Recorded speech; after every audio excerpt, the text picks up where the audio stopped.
Here's a question I get from students working on cars. What is a Nox catalytic converter, and why do diagnostics matter so much? Most of the trouble starts when drivers fail their emissions test and think, it's probably just the gas cap. Not always. Let's get real. The Nox catalytic converter's job is deceptively simple. Take those nasty nitrogen oxides from the engine and turn them into harmless nitrogen and oxygen. But if it isn't working, those numbers at the tailpipe, they triple. Suddenly that cheap beater isn't so cheap.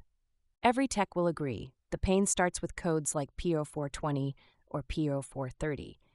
Cue the panic. Customers hear catalytic converter and see dollar signs. But a Nox Cat is a little more advanced, more like a targeted missile for specific exhaust gases. Electude, if you haven't tried it, is this genius online tool I wish existed when I was learning. It lets you simulate faults and see what actually happens at each stage, reading sensor voltages, injector timings, and so on. Super low stakes messing up. 10/10 would recommend. So how do you diagnose Nox catalyst issues? First, check the obvious. Are there stored codes?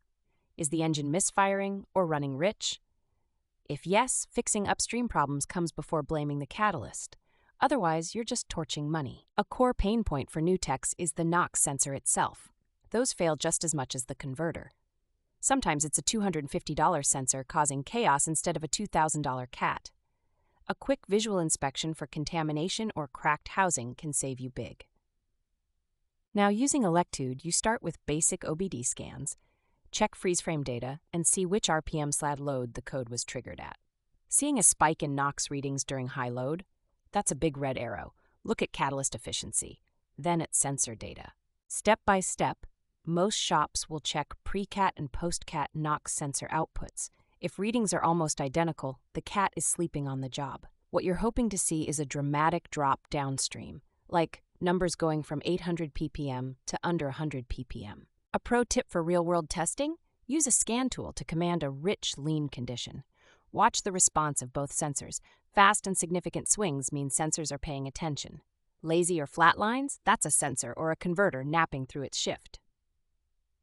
Another snag is the temptation to trust only codes. It's a rookie mistake, and I've been there. Codes are clues, not conclusions. Always check live data, compare sensor waveforms, and don't get tunnel vision. The difference between fixing and fixing is a couple $100 saved for the customer. Let's talk numbers, because they matter. Passing emissions with a degraded Nox CAT is a statistical long shot. Less than 10% of borderline converters squeak by twice. DIY fixes and additives? The odds are about as good as playing the lottery and winning a pizza. On Electude, you can replay the same scenario with swapped sensors or repaired wiring. This feedback loop, try, fail, correct, levels up your diagnosis game in hours, not years. Every pro I know has stories of jobs that started with vague codes and ended with a solid aha moment like this. It all comes back to being thorough. Nox CATs are expensive for a reason, but so is guessing. Electude brings that what-if playground where you connect the dots before you even touch a socket wrench. Saves you time, saves your reputation, and, maybe best of all, keeps those Portland customers happy.